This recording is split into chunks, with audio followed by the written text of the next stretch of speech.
Good evening, everyone.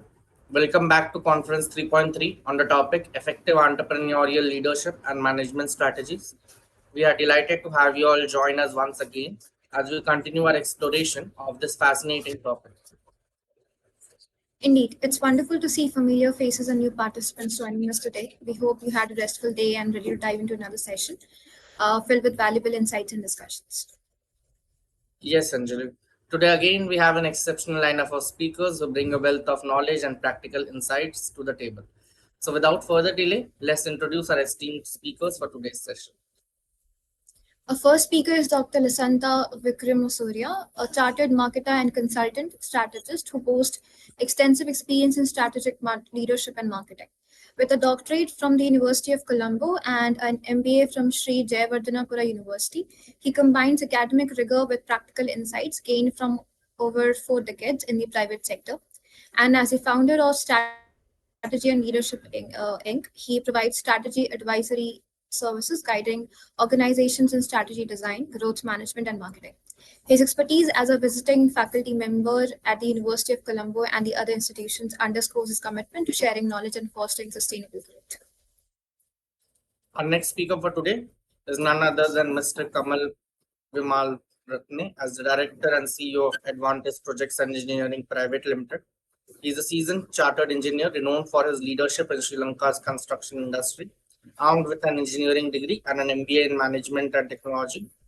His career trajectory reflects his dedication to excellence. Under his guidance, Advantage Engineering has emerged as a prominent player, excelling in large-scale infrastructure projects and innovative solutions. His commitment to innovation and excellence underscores his role as a leader and visionary in the construction sector. Next up, we have Mr. M. Ubaid Rahman as the founder and CEO of Brand Surge LLC, a digital marketing agency. He is dedicated to empowering businesses with innovative growth strategies. Since its establishment in 2022, Brand Surge has expanded its operations across 3 countries and has grown its team to over 50 employees.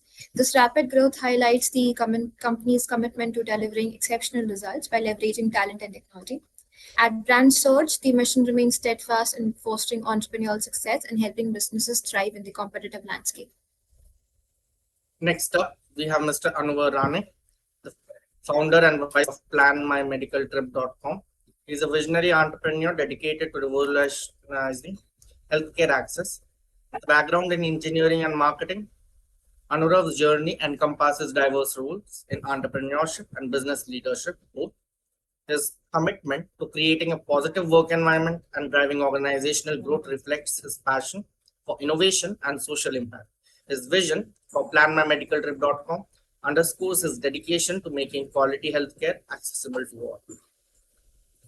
Introducing our next speaker, we have Ms. Monica Brown, a survivor of gender-based violence, a dynamic advocate for social justice and empowerment. Through her consultancy, South Africa Scream Private Limited, she empowers activists to engage in social entrepreneurship and advocates for diversity, equity, inclusion, and against gender-based violence. She leads businesses that foster innovation and opportunity, championing marginalized voices through skills training and community initiatives. Her newsletter, The Unspoken Truth, and work with CRW News inspire hope and resilience. Ms. Monica's leadership embodies the drive for more equitable future, making her a beacon of change in society. Our final speaker for today is Mr. Akash Chandran, a first-generation entrepreneur who is driven by a passion for innovation and social impact. Embarking on his entrepreneurial journey at 17 while pursuing his engineering degree, he has since made a profound impact on over 5,000 individuals. As founder of Mayam, he addresses the critical issue of skill development disparity, particularly in Tier 2 and Tier 3 cities. Akash's vision aims to eliminate barriers to education and employment, ensuring equal opportunities for all. With Mayam, he has transformed 1,500 lives, collaborating with education institutions to reshape the landscape of edutech. Akash's role encompasses operational and financial management, drawing upon his expertise in our leadership and revenue operations. Committed to employee growth, he prioritizes upskilling to empower them to support students in achieving their aspirations. We are grateful for all of the presence and eagerly anticipate your valuable insights and contributions to today's session of Conference 3.3. We would also like to inform all of you that the HR team will be conducting polls in the chat box throughout the session. Do participate actively in them. Moving ahead, I would like to invite Dr. Lasanta to share her perspectives. Thank you, Kumar. Anjali, is my screen visible now? Yes, it's visible. Okay, great, fantastic. So good evening to all of you all, from whichever part of the world is. I'm quite happy to be associated with this conference and to share my thoughts on a topic that's very interesting and I'm passionate about.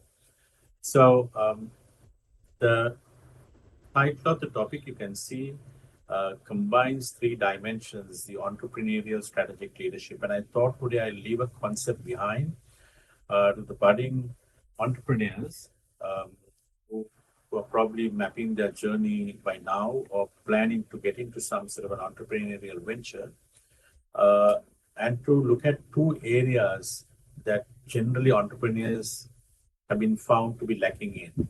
That's what extant literature tells us. So, if you look at the business world that we live in, we all know that the world is changing and changing very, very fast. We are also conscious about that the disruptive technologies that are emerging and converging.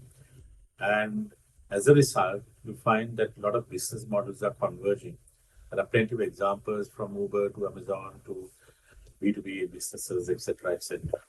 But what we don't know is how fast these changes are happening. We know it's happening fast, but nobody can tell us exactly this is the speed at which the world, business domain, or the landscape is changing. So whilst we all know that and conscious about changes, which I'm not going to dwell too much about, right? The ambiguity here is that the pace of change is such that nobody can gauge the pace of change. So perhaps even as we speak and discuss and deliberate with each other, perhaps there are other new technologies that have been launched at this very moment of time. And perhaps we will get to know only tomorrow morning or in a couple of days, etc. So the challenge before any venture is how do we ride this wave of tsunami successfully? It's like a tsunami. They say that pandemics are going to continue. The frequency is going to increase. And we are already talking about major impacts being made from artificial intelligence. So it's like a tsunami, the technology breakthroughs that are coming, the changes that are happening, the pace at which disruptions are happening. It's like a tsunami. The question is, we can't complain, nor can we ignore this. We need to learn to ride this wave and ride it successfully. And this is where I want to introduce a concept. This is not my concept, but it was proposed by two scholars in this domain called Kovin and Slevin way back in 2002, where they coined the term entrepreneurial strategic leadership, combining three domains which is traditionally researched into and discussed as three different domains: entrepreneurship, strategy, and leadership. They continue to stand as individual pillars, but there is a convergence.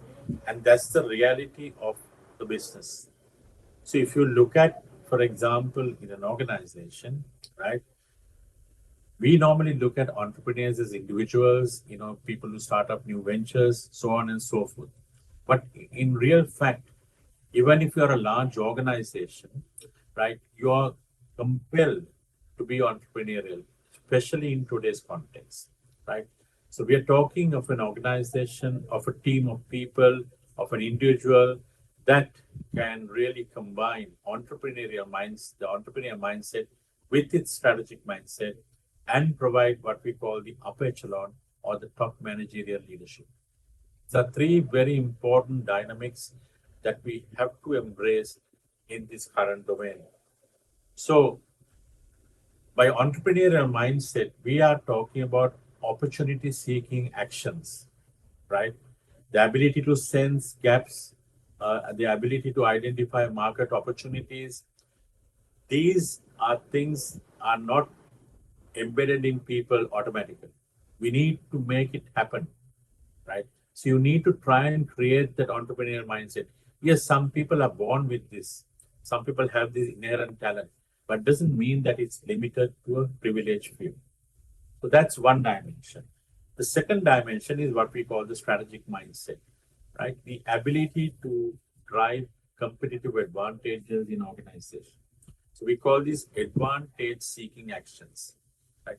How do you drive value in organization which combines differential advantage and a bargaining advantage to give that competitiveness to you vis-a-vis your competitor?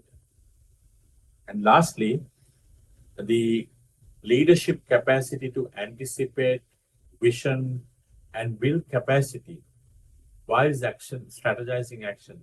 So you see, there's a, if you look at it individually, it's very easy to carve them out.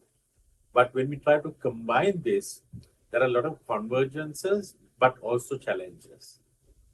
So one might ask, is this practical? How can one do it? And my answer to you is, it is doable. I come from the industry. I'm now a little bit more involved in the research side because of my interest and my passion on the subject of strategy and leadership itself. But having been practiced, I can tell you that as a CEO, as a director, whenever I headed a business, I had to wear all three hats. I had to constantly seek opportunities for growth. I had to constantly make sure that in my organization, I had to build a competitive advantage. Because competitive advantages don't stay forever. You build it today, you'll find people trying to copy it soon. And in today's day and age, with the technological breakthroughs, sustaining a competitive advantage in the very long term is a dream, right? So the period with which you can build advantages get limited, right? That's the nature today. So we got to face the realities, and therefore we need to continue to build. And that comes from capacity inside the organization. So you got to play the leadership role as well. Show the direction, influence your followers to move in the same direction that you envision for the organization. So to combine these three things, right, here are a few imperatives, what I would call. One is, as a culture, you need to build and nourish entrepreneurial capabilities in the organization.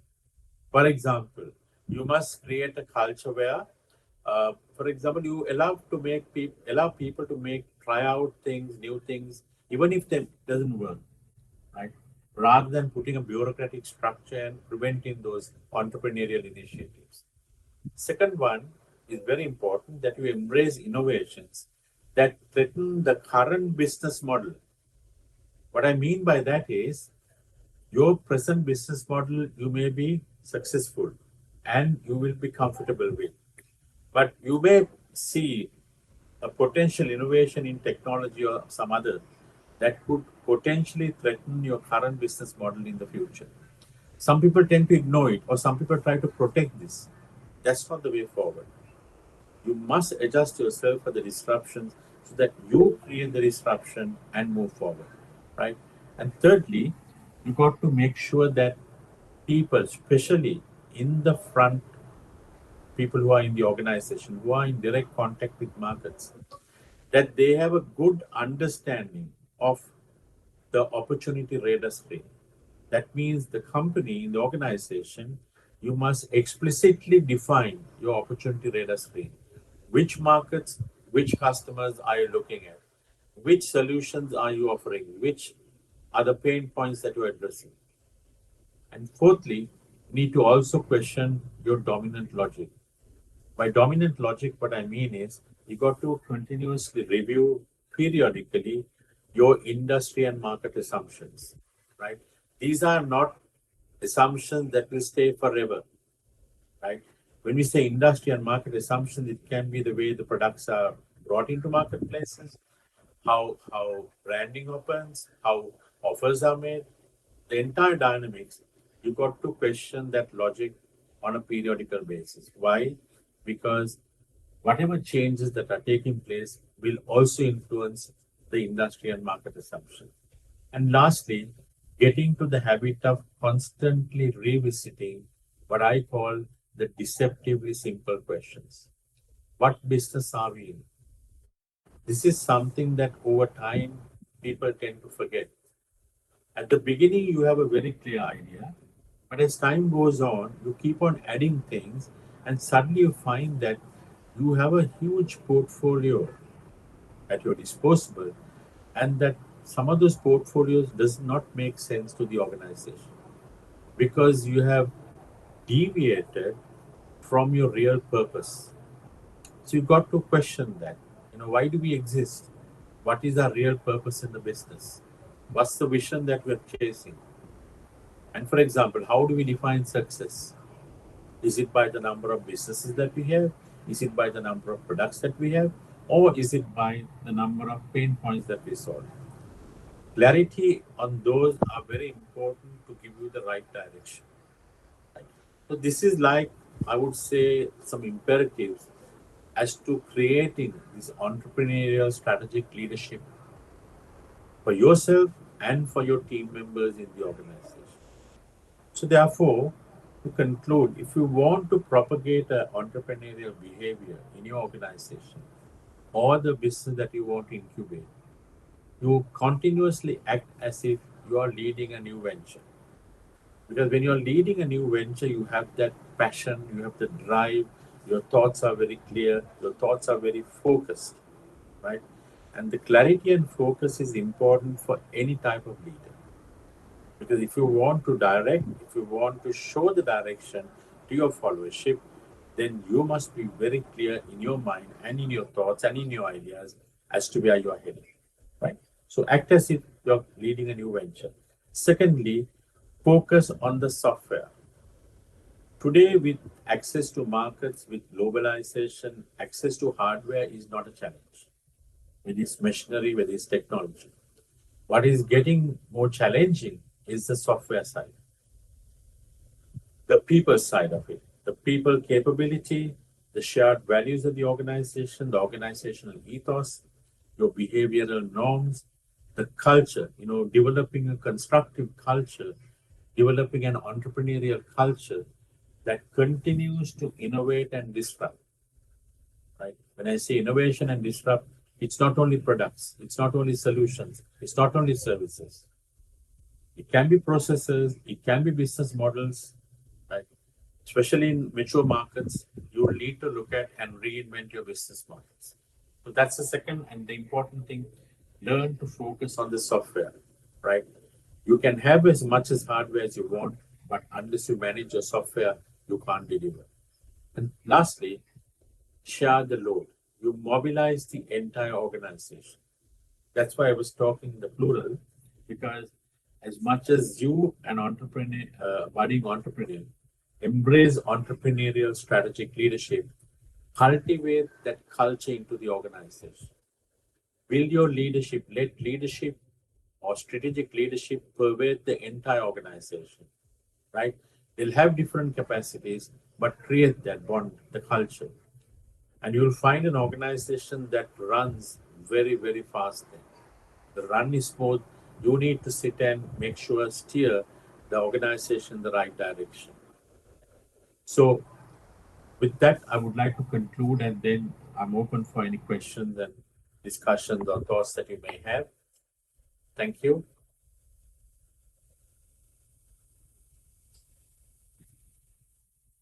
Thank you, Dr. Lasanta. Do we have any questions for him? Any questions from the audience? They can raise their hands or write it in the chat box.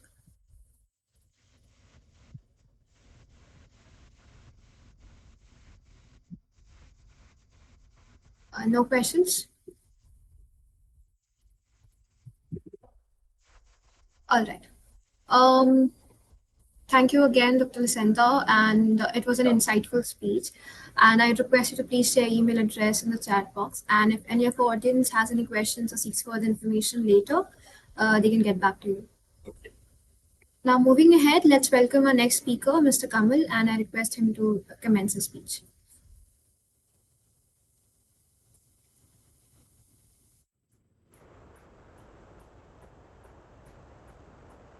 Yeah. Thank you. Am I audible? Yes, you are. Yeah, let me share my screen. Hope you all can see my screen. Yes. Yeah, right. Thank you. I think good evening, everyone. And Dr. Vikram Surya give a very insightful start, I guess, on moving ahead with new technology and speed of the pace that we need to develop. So I'll take on the some basic traits on entrepreneurship because I learned that there are a lot of young and eagerly graduated people here on the audience that who are looking for new ventures to start. So I'll start with the basics. So let me change. So this is basic introduction about myself. I'm currently acting as the director CEO of Advantage Engineering and Unisys PLC. So a basic simple question I want to ask is, why do you want to start a business? So that's a simple question that everyone should think about. Is it we should follow the trend, or is it the need, or is that alternative for a working? So basically, what I see is you have two options or two ways that you can find this. So first one is profit. So you need to make some money, you need to earn some profits. So that's why you should start a business. And of course, business should generate profits. So other one is your interest. So you need to have an interest, or you should have an interest, or you are passionate about something that you can convert, or you can make a business. So business, when it comes to business, it is not only a like industry. So any passionate area, any interest area, you can convert to a business. So, and you need to be mindful that anything you do as business, you have to be passionate also. So basically we make business because of making profit and our interest and passion. Move on. So what we get with this after successful business, what are we getting? What we want to get? So definitely we need to get profits. So we need to earn something. It's business is not something charitable. So we are looking for profits, but that is not only a thing you should get from the business. So when the success of business, so doing work you need to enjoy. So that's why I said the business is more or less profit plus interest or the passion. So at this, how you define your success in the business is basically you earn some profits, as well as you need to enjoy what you do, enjoy your working, and enjoy your result, and enjoy your development. So that is what basically we expect from business. It's not about just focusing to make some money. So let's go for the when you want to do a business, when you start a business, the basic traits, that basic things that we need. I think you must be learn all those things, but this is the I think the fundamentals that everyone should know. Everyone should develop on this. So one thing is your commitment, your determination. So you need to be 100% or 200% commit to your passion or your goal. So it's you need to be determined about your result and achieving success. Otherwise, you can't just run a business, or you can't be an entrepreneur. Maybe first time fail, second time fail. That's all right, but you need to keep on achieving your success. And you need to drive the growth. So that's the one important. So business, what we expect is every day, from day by day, a growth. So driving to achieve the growth is another important factor. And you should be orient your business for opportunities and goals. So you need to always look for the goals, opportunities, as well as you need to aim for a something. So your goals are very important. maybe to your personal or whatever the business you do. So your goals are, I think, very, very important. So and you need to take initiatives, and it's you are the one who take the initiatives, and you need to get the personal accountability. So you need to personally active on that. You need to think about it as your personal responsibility. So that is also very important. And you need to have the persistence of problem solving. So so business means on other way every day there's problems. So you need to solve these problems, and you need to be very mindful how you solve the problems, what are the areas, so those aspects. And it's not only you that you need to get others help. Maybe you need to get feedbacks, you need to get updates, you need to look around what's happening out there, what's happening in the market, what is the customer sentiments about my product or my service. So that is another important area. You need to get feedbacks always and adjust yourself to develop your business. And you need to have internal controls. So it's you can't just let the business going on, you can't let just it fly, or anything can happen. So you need to have the focus and the control of uh, your business. So that's also one important factor.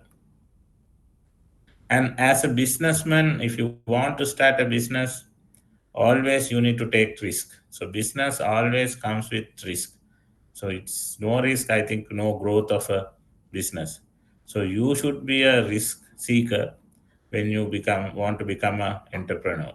But you need to be mindful. You should be smart enough to do calculated risk. So it's not that you take any risk blindly. So if you want to swim, if you don't know the swimming, you don't jump just thinking that you can swim, right? So you need to take your calculated risk when you do the business also. But you always should seek the risk also, because when the risk is there, that's where the opportunity, that's where the growth, even that ends with the profits also. So so the calculate risk taking is one of the, I believe, most important factors in your business. And you need to lower your status and power also. So you should not always look for your status or power. So you as a businessman, you need to be humble, you need to be go down, you need to go to the bottom of your organization and see the how the people works. I After end of this last part, I will give you a classic example where I do how I learn this thing from my gurus. So that's a lifelong experience I had a long time ago. But I think this is one of the main points, that you should not be like a in charge or boss all the time. So you have the power in your business, but you need to lower your status and power, and you need to be the ground level to run the business, because it's your business, it's nobody's business. And you need to have the integrity, you need to have the reliability. So that's another important thing. So integrity, because this is your business, you do your business, either you have your own business or you work for a corporate as a business leader, doesn't matter. So integrity always matters, and you should maintain your reliability. So reliability is very important thing, because it's drive your growth. So always keep that also in mind. So, and I there may be certain people that who have worked for the organizations on a management capacity, but what I propose is at any management level, if we want to drive, we can drive for an organization on a management to entrepreneurial management. It's a just a basic mindset change. I'll show you some updates. So as a traditional management or a thinker, what you do is you always try to avoid risk. You see any challenge you see as a threat. So you discourage failures. You are afraid of failures. So, and you encourage always be on a discipline, be on the queue, or be on the same path. And you always want training and not the learnings. So, and you encourage control, you encourage conformity, and traditionally you need always planning, and you are trying to avoid uncertainty and ambiguity, and you always focus on efficiency. So that's where you think you drive, but as a manager, yes, it's for a management, yes, but not for entrepreneur. And close controls, obvious. But if you change your mindset, even in your workplace as a manager or your own business to entrepreneurial mindset, you get a different output. You should take risk basically, and always you should accept and embrace the change.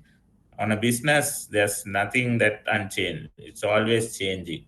So you need to focus on changes, and especially you need to allow failures also. So without failure, you will not learn. So always you can allow failures, but as I said, the risk you should take calculated, and the failures also you should work on like that. And you should encourage innovation. You should encourage opportunity seeking. Always questioning the status quo. Don't stay on the same level. So you always question what you can do better or how improve all these things. And you should be a visionary person. You have to be uh, visualize. You have to be vision, right? And you need to be tolerate uncertainty and ambiguity also, and encourage drive. And you should not control everything strongly also, what I believe. So you need to let things happen. You need to give freedom to your peers, your staff, your teammates also. Then the creativity will come on a more passionate way. So these, like, you need to understand this. There's a fine line between the traditional manager and when you become a entrepreneur. So you need to understand that very clearly. So move on. So this is just a picture I took. So if you are a boss here, but you need to be on the field, you need to learn. So you need to work with team. You need to understand their problems. You can't just sit on your room and just try to make the decisions for others. It will not work as a business leader. So you have to be on the ground. You need to work with the team. So that's a very important factor that you need to work. So this is a picture I have taken when I was a young engineer and a team leader. I always like this picture because so here that I told I will share my experience when I become the manager. I want to work with some project. So when I go there, I realize that there's no other people to work, and it's only my two co-workers are there. So then I happen to wear a overall, remove my tie, shirt, and become a worker. So you need to be ready for that, right? If you are a leader, if you are an entrepreneur, if you own that business, if you're passionate about your business, you should not think you are the boss and others will do the work. No, you should be ready to work at any place in your organization. It can be your as a top CEO or a director, or maybe you should be able to keep your mindset to make a tea for others also. So that is very important, and that will help you not only to run your organization but to understand your organization behavior from top to bottom. And when you know every level of your organization and how their behavior, what are their thinking, what are their difficulties, so that definitely help you to grow, and it will create your success. And on the other hand, nobody can play with you also. So you know the in and out, and you know the real information of the business. So that's very important. I can remember when I went as an engineering training, so I was appointed to wash the engines and work with the people. And I can still remember first day I hate that. But after 3 months, I realized that knowledge is still get me going because I know how the people is working on the ground. So that is very important for you all also. If you all want to become or an entrepreneur, uh, please keep these basics in your mind, and you, at what position you are, you need to follow these basics and move on. So that's basically it I have to share. And please be mindful, it's entrepreneurship is not a science or art, so it's mindset. So you need to develop your mindset, your thinking, thought process, align into that. Okay, thank you very much, and if you have any questions, I'm open. Thank you, Mr. Kamal. It was a wonderful speech, and thank you for the tips and strategies. Do we have any questions for him?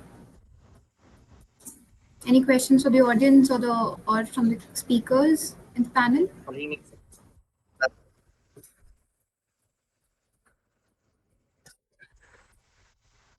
Anybody?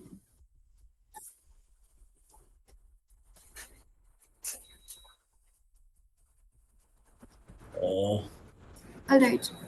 Okay. there are questions, I think, on. No, that is a poll question for the audience. That's just a general question. Okay. All right. If there are no questions, we'll move ahead. Please share your email address in the chat box, Mr. Kamal. Yeah, I have already done. Thank you. Okay. All right. Moving ahead, I would like to invite Mr. Anurav and request him to commence the speech.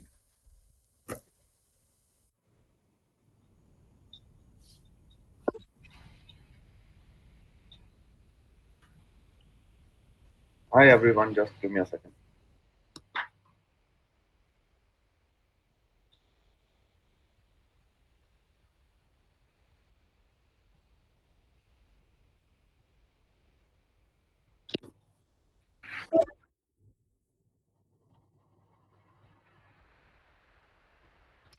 Can you see my screen? Not yet. As of now.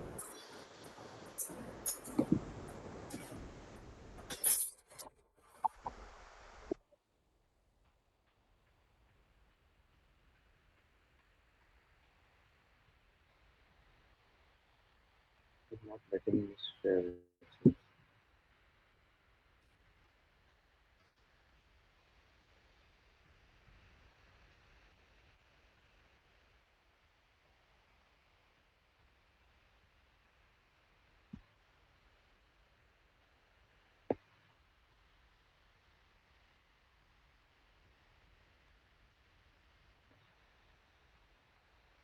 I guess you would be able to see my screen, right?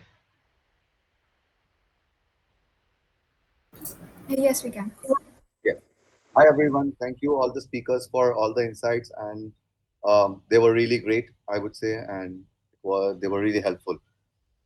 Let me begin with my presentation. It's you all know it's about entrepreneurship, entrepreneur leadership, and let me just go ahead. So the introduction. What I would always say is the main trait which other speaker always mentioned is you have to be innovative. When you say you are an entrepreneur, you have to be innovation. Like innovation should be the baseline of all your, I would say, project or all your entrepreneurship journey. Risk taking is other formula which I always see that you have to always be on forefront, make sure that you are readily available, and for any situation you are right there to face it. And strategic decision making, I think that is the most important thing. So when I always tell all the entrepreneurs that whenever they are deciding like how to start a business, so always people say that you should solve a problem, you should always focus on some problem and find a solution. Very well, agreed. I mean, that is the one way to start any kind of, I would say, business or any kind of startup. But I always say that apart from that, like along with the solution and I would say the problem, always focus on business plan, because as our previous speaker mentioned, it's for profit. So when you are thinking about an entrepreneur journey, it should have a business plan and it should clearly define the profit, how you would make money. Like if any project plan, you might be passionate about something, you might be solving a good problem, but if you're not able to make money on a longer run, and if you are a profit making company, a not for I would say a enterprise like company which is for profit, you should have a business plan in place where you can easily define profits. Because when you scale up, when you go for investments, this question would always be asked, what is your profit margins, or how would you, when investor is on board, how would you make his money 10x or 15x or 20x? So always make sure that you have business model, business plan in place where you have at least 2 to 3 competitive advantages, which our previous speaker always mentioned, that we should have competitive advantage at least 2 to 3 times, because you might not have that advantage for longer period of time. And that is one of the important thing. Also, make sure that you define your scaling up thing. Most of the startups, when I meet them, they always tell that we did not succeed, or we are having issues finding funding. But I always tell them that don't run behind funding. Funding is one thing, you can apply for grants, you can apply for HNIs. Funding is always a difficult task. Always focus on customers. I always tell all the startups founders, always focus on customers. Make sure every day get up and have a one customer from your end. You have to go on the field, go, or maybe if you are a tech company, go online. Just make sure you acquire one customer every day, or at least try for it. That will eventually help you to scale up a lot. Because in the end, when you go for investment, or when you go for any kind of funding round, they would always ask about customers. And again, no matter if they are paying customer or non-paying customer, you can always get their feedback, and you can always try to adjust the business model or the services which you are providing. The feedback of first 1,000 customers is very, very, very important, because you might be selling something which people might not be interested in, or they might not need it at that point of time. So when you have your 1,000 customers and you get feedback from them, you know, out of the services which you are providing, or out of the products which you are selling, which are in high demand, which are, I mean, actually people need those things. So that would easily help you out when you are scaling up, or when you go for funding. Also, when you say leadership, I always say that you should be motivated by your, I would say, a product or journey, or the startup which you are working for, because it's not easy to get success. It might take a year, 2 year, or 3 year to get scale up. So make sure that you are ready for it. And as I said, always try to, I would say, get one step ahead every day, get one customer, or I would say the team. Next, I would say is team is very important. When you say always team, you need to have a good team in place. You might be able to do, like, you might be understanding all the attributes of the startup, but you can't do everything alone. You would need a high, I would say, uh, hardworking team to support you. Also, as a leader, you need to be a good management person. You need to delegate stuff, like things which you are strong with, or which you are your, I would say, unique points. You just focus on those things. Rest of the things which are available to delegate, or which are time consuming, just try to delegate those things, and make sure that they are done as per the requirement. That would eventually help you to scale up, and also to reduce stress, because if you are trying to do all by your own, you would be eventually tired, or you would be not able to focus on things which are necessary. So I always say that make a good team, which is always important. Adaptability. Most of the time when people start, they see that after a certain point of time, they, whatever they are selling, or the services which they are providing, are not as per the market needs. So always adapt to the things which customer wants. So as I said, like, first 1,000 customers always play an important role, because that would increase your word of mouth.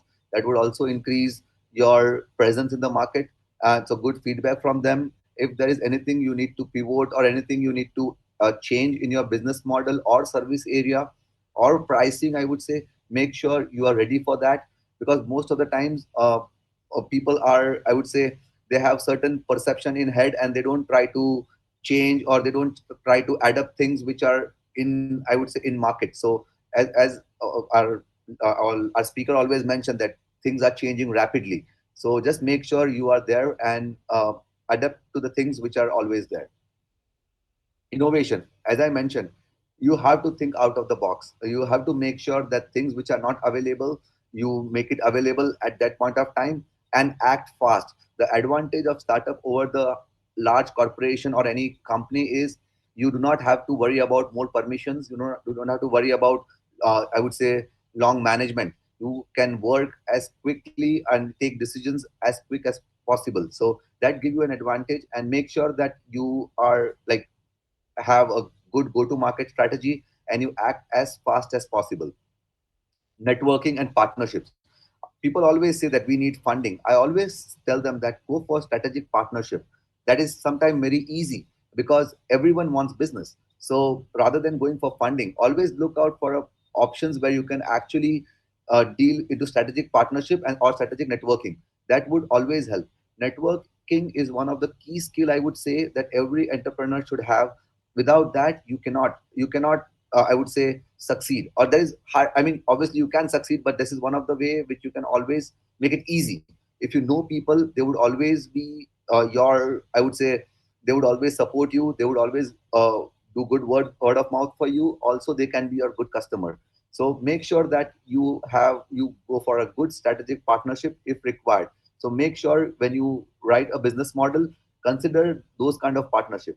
I also tell people that always try to scale up into different markets. So when you start in, for example, a small city, just make sure same product or services can be replicated to different cities, also different countries. If you have a nice product or service, make sure you take those into account when you are, I would say, building a brand or typing like making a logo or a business plan. Just make sure if it can be scalable outside India as well, because there is huge market potential in many countries outside India as well. So if you have a good product or service, consider those attributes right from beginning. That would always help you for majority of decisions, I would say.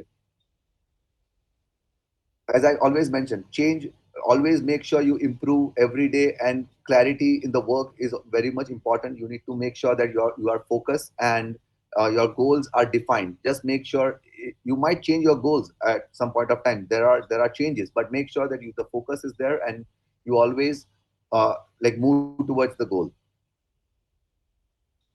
Leader must cultivate an environment that encourages continuous growth and development. That is most important, because when the team member sees you, they want to believe in you and want to trust you. So you have to be strong in front of them, I would say.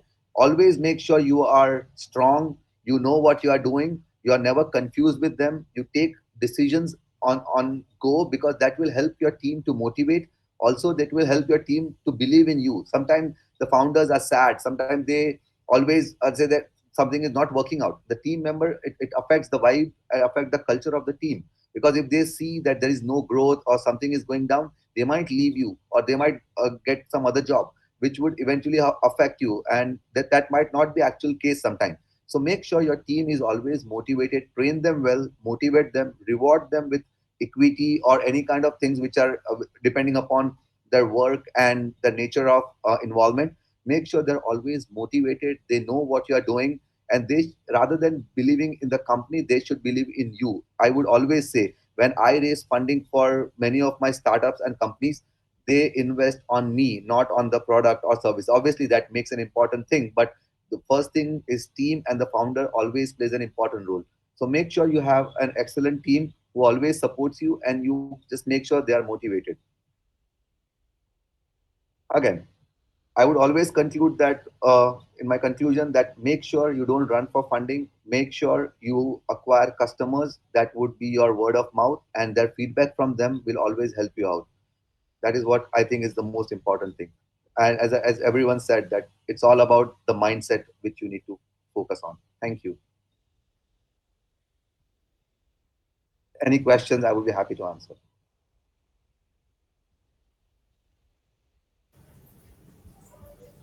Thank you, Mr. Anurag. Do we have any questions for him? Yeah, Anuruv, I had a question for you. Yeah. Am I audible clearly, Anjali? Yes, yes, I can. Yeah, sure. This is entrepreneur for such a long time, and our topic for today is leadership and management strategies. Would you like to suggest any top three secret strategies of yours to the entrepreneur sitting here? Surely, top three. Yes. So right now, and any specific product are you looking for? I can help you out with the same. Any specific services or product you are looking for? None. As in common to any entrepreneur aspiring to build his or her startup. Okay. Okay. So first strategy is, if you are going online, make sure you utilize all the online platform. That is most important. Only the problem with online platform is they take lots of your chunk. So if you have a profit, I would say the margin cogs, which is 60% or more, that can always help you out with the same. So I would always say that make sure you always tap to online platform if you have good margins. If you have good, I would say, margins for that. Cogs is less, you can always go for that. Second strategy I always say that is use Google platforms. For example, Google Places. It plays an important role. If you are using Google Analytics or Google thing, lots of people, they do not use Google Places, because for local businesses, Google have an excellent algorithm which promotes Google Places locally. So if you are selling to local market, make sure you add your I would say company or your product or company name on Google Places, and try to promote that locally within 15 kilometers or 30 kilometers of your range, or 2 kilometers, depending upon your product or services. That would always help you out with the same. So many people don't use that. Make sure you use that as well. Again, I always say that apart from online, also focus on offline thing, because get a feedback from people. If you have customers, if you do not have feedback, you might not sustain long. You might get thousands of customers in 1 year. You would sell them, but after 1 year, if you don't take feedback, you might end up losing a hell lot of business. So make sure you go on the field, or always talk to someone who can have a team who can get a feedback from your A class customers, and try to get it's the right feedback and adjust to the business model. That is what the important thing. Thank you. That was really great, Anurag. I would like to now pass on the opportunity to someone else. Questions, you may simply raise your hands and address your queries. Any questions out here? Madhavi, Pragya, Uma Shankar, Meena? No questions at all? Okay. Actually, I think we can move ahead. Thank you. All right. I request Mr. Anurag to share his email address in the chat box. And if any of the audience has any questions, you can reach out to him. Moving ahead, I would request Mr. Akash to commence his speech. All right. Thank you so much for having me here. So, without wasting a lot of time, I would like to start with the presentation. I hope my screen is visible, right? Yes, it And is. and I'm audible properly. Yes, you are. All right, thank you so much. So, guys, I've been doing multiple business I started my journey when I was 17 years old, which is exactly 8 years before. Yeah, obviously, I failed in multiple ventures which I started, which I registered. I did a lot of promotional activities. I was doing a particular business for 3 years because I was not aware like how to do that and how to proceed further, right? So maybe the 8 years of journey which I made, and I failed it in multiple places. So if I share that exactly to you people, maybe that would be that one particular thing maybe missing it in someone who wants to start their entrepreneurship journey, or who are already doing their entrepreneurship journey. And yes, I just gave an example as my vision, because most of the startups will fail, or most of the entrepreneurship or most of the businesses are failing because they don't know what exactly their focus is into, right? So I want you guys to make it very crystal clear on what exactly you wanted to focus on. So I just gave my own ventures example itself. So I would like to give you a kind of 30-second story. If you take an example, in India we have 47,000 colleges are there. So out of which only 23% of people are into their core field, or they're making into their domain. The remaining 77% of people were not able to be in their core domain, or they were not able to make it. Like, I was one among them. I was also used to face the same issues when I used to check outside for an placement assistance program somewhere that were costing around 25k bucks to 2.5k bucks. So which is kind of thing I wanted to work on, which should be more simpler, more easier, more affordable, and more practical, and to make that vision converting into reality. So I made it very clear it has to be more practical, more simpler, and more affordable, so that they can be there, right? So that is why I wanted to focus on tier 2 and tier 3 cities, where the opportunities are not even knocking into their door. So likewise, you might be seeing so many problems, right? So what is entrepreneurship? Entrepreneurship is all about solving a particular problem. As a young entrepreneur sitting in this uh, meeting, right? I want you guys to take this in your mind, right? You really need to be good at observation, right? So anything, so in any place or any place you visit or anything you are into, you might be facing some problem. In order to understand, yeah, that is a real problem, and that problem should not be only for you. That should be a problem for everyone else, right? So you wanted to solve that. So that should be much cheaper, better, and faster. So obviously this mentor knowledge and experience will help you a lot in that. But when I'm adding it as a cheaper, better, and faster, I would like to give you people an example. So I'm a huge tea lover, right? So I used to drink tea in both the places. When you drink tea in the roadside, you're going to get the tea for 10 rupees, right? So when you're drinking the same tea in five-star hotel, they're going to charge you 600 bucks to 800 bucks, right? So what I mean is this cheaper, better, and faster, both are teas, right? When you have it in five-star hotel, they're going to give it along with the tissue and two more complimentary cookies. But when you have the tea in the roadside hotel, you won't expect a tissue or a cookie. But for that price point of view, that would be in a good quality, right? So that is what I want you guys to do. It should be much cheaper, much better, and much faster, because you might deliver a super awesome product, but in order to get that service, you have to wait for 3 months, 4 months. Obviously they're going to look after some other alternatives, right? So I want people in the audience to answer for this. What problem statement you're observing and what solution you wanted to solve. Either you can unmute and say, or we'll just do this for 1 minute. Either you can unmute and say, or you can drop a text in the chat box, right? As I told you, you really have to be good at observation. You're finding a problem statement. Based on that problem statement, you're going to solve some solution. By solving that solution, you're going to make money, right? So that should be cheaper, better, and much faster, right? So what do you guys observe? Much quickly, guys. Let's not waste time. Guys, much quickly, anybody can participate. I just want to know what you observe from this picture. Two women working hard to bring water to their homes in a rural area. Great, much appreciated. Like by observing this, what you got a problem statement. What solution you would like to solve?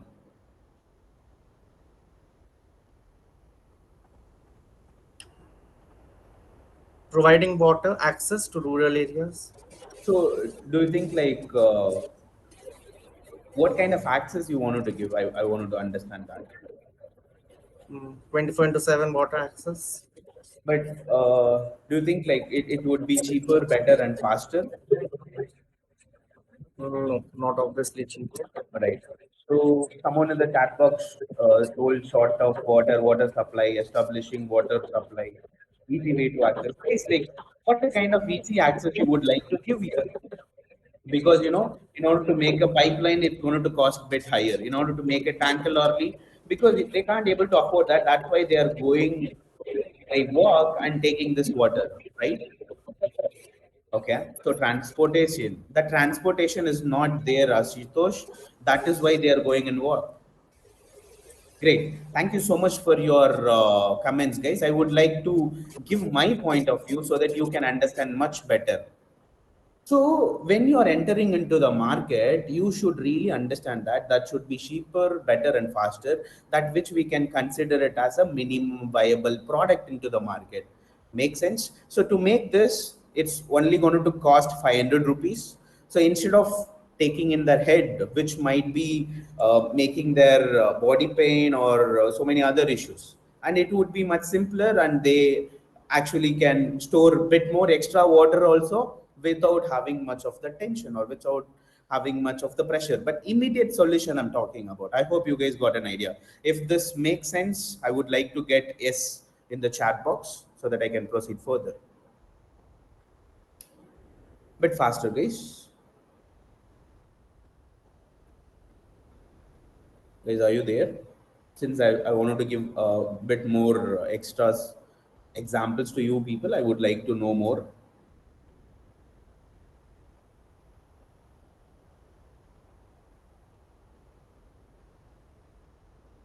Guys, bit faster. All right. So moving further, in order to build whatever might be the problem statement you took, right? You observed there might be a problem statement occurs and you wanted to solve that. That should be cheaper, better, and faster. That is what we observed, right? So in order to make that into a next level, you obviously need your team. So in order to build a great army, you need great soldiers, right?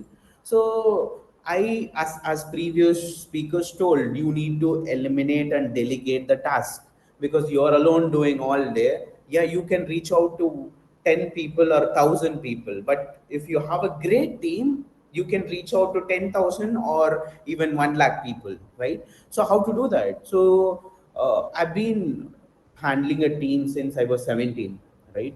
So I failed multiple times. I raised a team that again went to zero. I again built a couple of team, 100 people, 200 people. Again, it fall down. So I got this. This is not the new rule which I formed or something. I learned from somewhere, right? So you'll have 4 stages of team forming. When it comes to the first stage, everyone are new, everyone are pumped up, everyone are thinking like what it's going to be, how it would be. Some were excited, some were anxious, some were really wanted to do in a much better way, right? So in this forming stage, they'll be having a lot of curiosities, anxieties, and lot many other things, right? When it comes to storming stage, few will accept that, few won't accept that. A lot of conflicts will happen in the storming and norming stage. So when, as a leader, as an entrepreneur, you wanted to solve some problem, you observe something, and that problem is for everyone else. So you are trying to solve that problem. As a new team, as a new employees in your company, they can't able to understand that particular vision or an end vision which you are trying to solve. So in the storming stage and in this norming stage, you have to clear the conflicts and you have to make your team to understand this is what our end goal. We have to focus on this and guide them, help them in order to make it in a much better way. When it comes to the norming stage, most of the people, they'll be grouped among themselves, they'll help each other in different groups, right? So then we'll have the performing team. So in order to make from forming to a performing team, it would take minimum of 3 months to 6 months to build it so properly. Yeah, so from there, so guys, as an entrepreneur, you guys need to understand this. When you have this mindset to build on, to build your company from 0 to 1 and 1 to 10 is the biggest task. Once you make it to 10, from 10 to 100, you can actually make it much easier, right? So the 0 to 1 and 1 to 10 stage was a bit crucial stage. If you guys are, because I can't able to cover everything in this one slide itself. If you have any doubts, you can obviously reach out to me, right? So what it does mean to be an innovator? It's like a two side of a coin, right? Somewhere like innovation and the uncertainty part was there. Like new market exists in the products, and few already defined markets are there.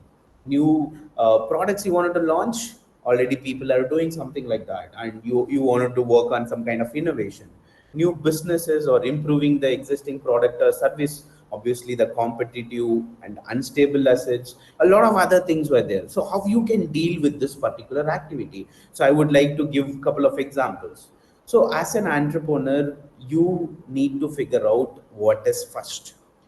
Always you need to believe that people going to buy from you because they believe that you can really solve their problem. But what entrepreneurs, why most of the entrepreneurship are failing, they'll create a product first and then they supply it to the market. Finally they'll say like, no one is purchasing my product, no one is buying my product, because there is no such demand which is there based on the product which you created, right? So always try to solve the real problem, so that you won't face that issues, right? So let's take an example. You have a phone and you have a heating issues. You wanted to solve that heating issue. So you created a fan in the back case, right? You made a product, you invested in that, and you made everything out and you made it into the market. But finally you end up in something, my product is no one purchasing, because you didn't do a proper market research, whether it is a problem for everyone. Maybe your particular product or your particular environment might have that eating issue, but not everywhere else that might be the same, right? I hope you guys got an idea. Moving further, second one, untested assumptions. We believe that that might be true, or we believe that that problem really exists, right? And without testing it, we make it into the action, right? So many startups fail because they identify this very lately. So yearly valuation is the key, guys. Give enough amount of time to evaluate and evaluate whether this is going to be the real problem which you are working on or something. So like how multiple delivery platforms are available, right? Like for a food delivery or something and all. You thought like you wanted to create something for pet food delivery, right? But finally, well, if few customers are willing to order for a pet foods and all, they suggest the local customers. So everywhere you need to give that early validation for your thing. Don't work on untested assumptions, right? Moving further, we'll waste, because I started 5 different ventures, guys. I closed down 3 ventures, most of it because of this reason. Because initially our friends and family members were your customers. They'll be helping to set up a office space, or they'll be helping for the finance, or they'll be helping for so many other things, right? So let's take an example. I built a particular business, and after some point of time that business I shut down. If I'm taking a same help, like if I'm asking for the same help from the same person for my second startup, they're not going to help me, right? So first, if you follow the steps, 4 different steps correctly, first thing first, second one, untested assumptions, third ones, you should not waste your resources, be it for money, be it for a place or a material or raw material or the product, or any service based industry or online presence or digital marketing, anything it might be. So if you wasted that resources, they're not going to do the same thing again, right? And you won't get a second chance to make again a first impression, right? To make your business into next level, or to make your business into moving into a next set of things, right? So don't waste any kind of resources, even a market research or an R&D or the promotional activities or anything which is happening. So let's consider an example. I would like to give this example, right? So a developer developed a platform, right? So like WhatsApp or Instagram or Facebook, like this. He want to work on some platform. He built a platform. He invested a money. He invested on a developers. He invested in a marketing, and he made it registered in the Google App Store everywhere possible.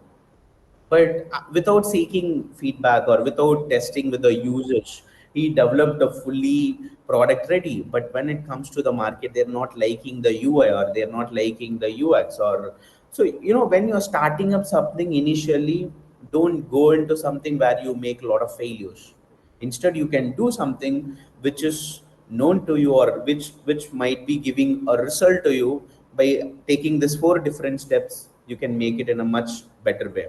The fourth option is nothing but a wrong investment options, which I made it multiple times.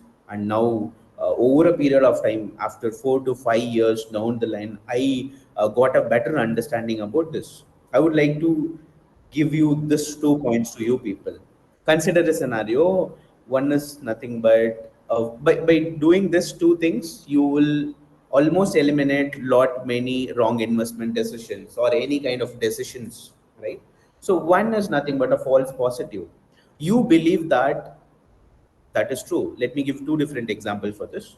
Consider a scenario: a patient has a diabetics. When he is going for testing, it shows that he don't have any diabetics. It is a false statement, right? But he has really a positive. It is a kind of resource waste, right? Or a missed opportunity. When it is coming, when we see it as a false negative, a person who don't have diabetics, but the mission shows that diagnostic mission shows that he has the diabetics. So let's see the second example so that you can understand. For the false positive, you believe that next trend going to be this neon light shirts and fans. Markets, everyone going to wear this. Like that, you believed as a false positive statement, and you created a venture. You worked on everything, teams, investments, a lot many other things.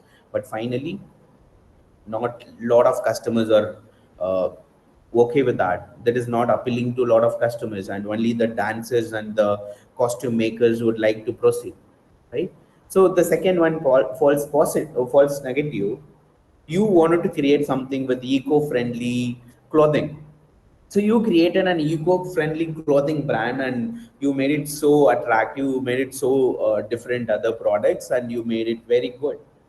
But after making successful thing, right? So people were not okay on, well, because like every other varieties and options, we can't tune it in that eco-friendly materials, right? Again, you're missing out an opportunity, right? So when you work seriously on this false positive and false negative, a lot of mistakes you can avoid to make better decisions, right? So what one should look into in order to make a successful start, or one successful startup or a venture or an entrepreneurship, anything you call it as, you understand the problem. That problem should not be a problem for you alone, it should be a problem for everyone else, right? Second one, there should be an earning model. Guys, in order to run a charity also you need money, right? So you need to understand whether you can make money out of it. Third one, you need to niche down. Let me give you an example. If you are a general doctor, you can earn up to 150 rupees. If you are a gynecologist, you can make some 1,000 to 5,000. If you are an expert in heart surgery only on cardiac rhythm, you can make 10,000. The more niche you go, the more or the better problem you can solve, and the better money you can make, right? So that was a third thing. And you need to check whether any entry barriers are there. There are a lot of examples in any industry you go. You need to check whether any entry barriers are there. And as the previous speaker told, your team must have that strong base. Because if you wanted to go for funding, the investors wanted to look after the founders and the founding team. So you really need to have a strong team. In order to build a great army, you need to work on something called a great team. And whether this particular business is scalable or not. Let me give you an example. If I ask you people whether Kirana store is scalable, it is highly profitable, but in order to scale that kirana store, we need huge amount of funding, we need larger manpower, we need larger space, and so on. When you work on something like a services or a travel agency booking company, you need a small space, one member team also is fine. So you need to work on both scalable and profitable. Some businesses are only profitable, not that much scalable. So you need to look after. Someone is asking something. All right, sorry for that, case. So some businesses are highly profitable, some businesses are both highly profitable as well as scalable. As an entrepreneur, your innovation speaks, right? So you should be a problem solver, which means a new innovation is happening, right? And you can understand the size of market, how long this business can run, how many competitors are there, the size of market you need to know, and you also need to know the risks as well. So I'm not saying you guys to jump directly by folding your eyes. You can take the calculated risk. The final thing is about traction. any business or any entrepreneurship, you need to work on two things, both top line as well as the bottom line. Top line is nothing but a revenue, and bottom line is nothing but a profits.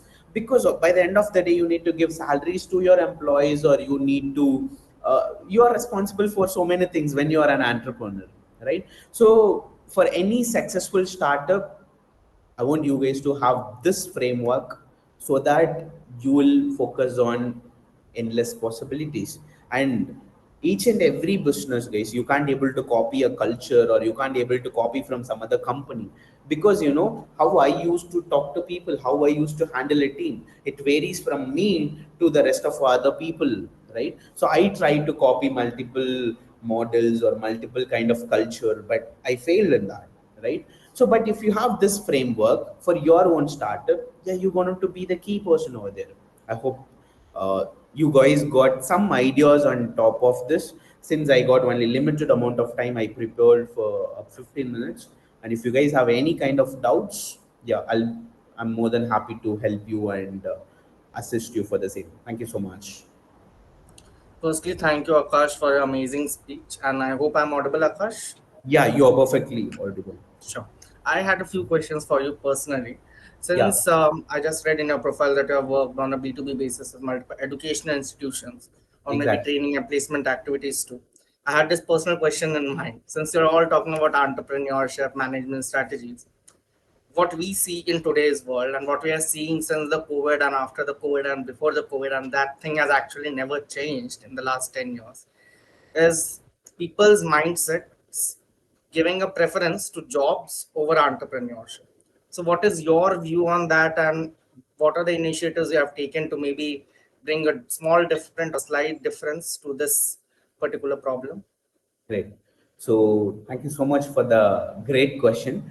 So yeah, obviously after this COVID, not only after this COVID, maybe that trend or people are talking about business, small business, you can work independently, so many other things. But there is an extra added advantage if we focus on that. If I was working as an employee, I can take care of my family alone. But when I'm working as an entrepreneur, now I'm taking care of 30 families. So, which I'm more than happy to do that, right? And I'm creating jobs, I'm innovating, I'm solving a problem. And you know, lot of MSMEs and medium and small scale enterprises contributing more revenue to the GDP of a country compared to the bigger MNCs. So that trend is again good, though I believe. And being frank, after I started my entrepreneurship journey, I've seen a lot of people in my circle itself, they started it. So I don't want to comment is it a good or a bad to start an entrepreneurship journey. I believe that that's wanted to help this country or the entire world to see new products, new service through their point of view. But anybody who wants to do this entrepreneurship journey, obviously, I wanted to give three H for them. One is, are you ready to hustle? And are you ready to take it till lifetime? So if you have that commitment, yeah, you can be there. Second one, hunger. Are you hunger for solving that particular problem exist in the place? Or are you really hunger to help someone? So because you know, when you have this mindset of helping someone, so by helping them, you also going to grow. First one is hustle, hunger. Third one is humble. Whatever you do, you have to be humble with people and with your team or with your colleagues or things, right? Because you know, there's so many quotes. I don't want to say that and all. Hunger, hustle, and humble. If these three things, anybody who is a budding entrepreneur who is maintaining that, so they won't be making a wrong decisions, or they won't be doing a wrong kind of activities when they are working on this entrepreneurship journey. Being frank, guys, when I started my journey, when I was very young, I got even a notice, buckle notice from a particular employee because I was very rude, because I don't know how to handle a team. Nobody taught me, and I didn't give much attention to do that. But over a period of time, I worked on that humbleness, so that right now I'm doing much better compared to the previous Akash who is handling a team before. I hope you got some idea about the same, and that's what I wanted to add.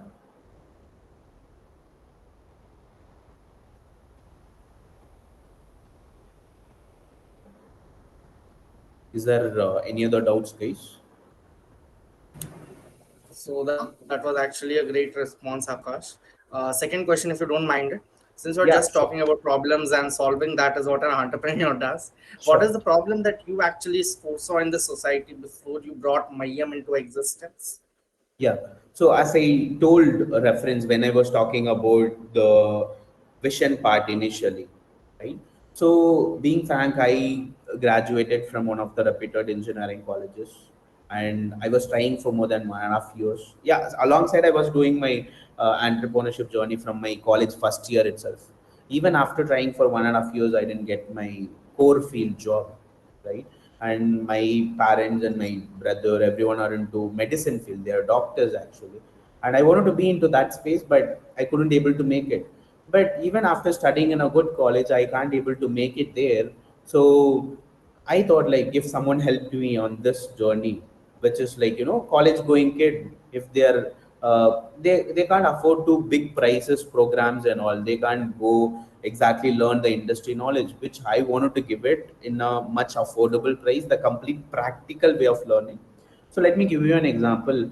Reading from a textbook about mixing two different chemicals and noticing the changes in the test tube is different from when you take two different test tubes and mix the chemicals and all. Even a pinch of salt will give you a different result.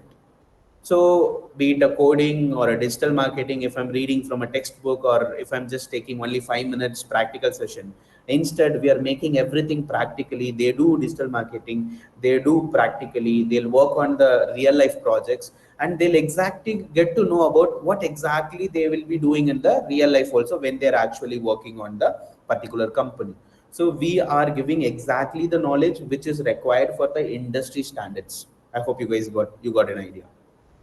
So I'm working on that. So right now, so far we impacted 2000 students, which is very lesser number, but with a bigger aim and uh, bigger amount of vision. We are marching towards that with a lot of other people support. Yeah, we'll do it better in upcoming days.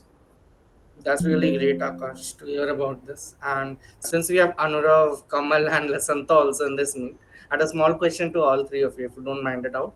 Anurav, would you like to tell us more about the vision about your healthcare startup, how it's expanding into the healthcare industry, what problem it is solving, basically? Yes, surely. So we are into medical tourism. We basically plan medical trip for people who wish to travel outside their own country for medical treatment. May it be IVF, surrogacy, knee replacement, hair transplant. So we are operational in 12 countries. Some countries do not have medical facilities like African countries. In North America, they do have lots of wait list when it comes to medical treatment, and some of the things are not even covered by insurance. So when we say IVF or when we say hair transplant, it's not covered by insurance. So most of the things people do travel to different countries like Turkey, Mexico, India. So initially, when we started with India, and then we are expanding. Like we already expanded in Turkey and Mexico. So what we do is we take care of all the medical travel needs like medical visa, airport pickup and drop, hotel accommodation, visa, food, forex, translator, doctor's appointment. Everything is taken care. So they do not have to worry about anything. If they want to come down to any city, we guide them, we educate them that our treatment in Mumbai is maybe 8 lakhs for knee replacement. Same treatment, same kind of doctor in Ahmedabad can cost you around 6 lakh. And if you travel to Surat or Chennai, it can cost you around 4 lakhs. So within a city, within a country, it changes, it varies. So we do educate them on the same domain. And yeah, that is what we do basically for medical tourism. That's really great because you are actually doing something innovative, and that's again different from the usual healthcare business ideas that I have come across till date. So that's Thank actually you. very great. Lasanta ji, what is your vision regarding strategy and leadership, Inc., and how are you making a difference in Sri Lanka?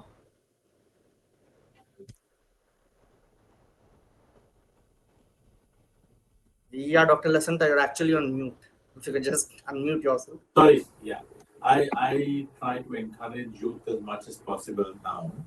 Um, Given the experiences we have had, the mistakes we have made, the success stories, combining that. So, um, I mean, I do it through my training programs within the corporates. I also do it in consultation. My consulting services are very different. Is that I work with the client. I don't go do an analysis and prepare a report. I mean, it comes with a report at the end of the day, but the way I tackle my assignments are more working with the team, with the CEO, because a lot of people get promoted up for good hard work. But what happens is when they come to that position, they try to continue the same practices they had in the lower position. They carry the same baggage with them, so to say. So the change in the mindset and the roles have changed. You got to let go some of the micro issues that you were dealing with, empower the team, build the team spirit, you know, and then try to get everybody involved. Just because you have all the power and authority doesn't mean that you can do everything by yourself. That's what I do now as much as possible. Try and promote the entrepreneurial mindset and also to incorporate leadership into strategic thinking. So That's great to listen, Tarja. That's that's really great. The best part is actually hearing the problem that we are actually helps resolve, because that is what that matters. Revenues will obviously come on the way, but again, the problem that we're helping resolve is the only thing that will make an impact in the longer run. So thank you all for your contributions actually. exactly. And Akashji, I would like to request you to just share your email ID in the chat box. So if any of our audience has queries, they can straight away reach out to you. Further moving ahead, as we come to the close of this remarkable conference, we would like to express our heartfelt appreciation to each and every one of you. The knowledge shared, the insights gained, and the connections made have all contributed to the success of this event. We are truly grateful for all of your participation. And as we wrap up this conference, we kindly request all attendees and speakers to take a moment to provide your valuable feedback and reviews on Google. Your input and thoughts are highly appreciated, as they will help us improve future events and continue delivering. So thank you everyone and have a great day. And we'll be looking forward to you joining us tomorrow in the last session of conference 3.3. Thank you everyone. Okay.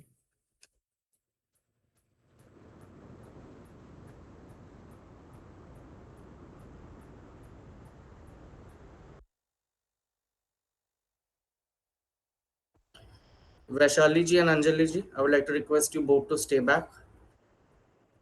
Rishabh? Yeah, sure. Do the needed.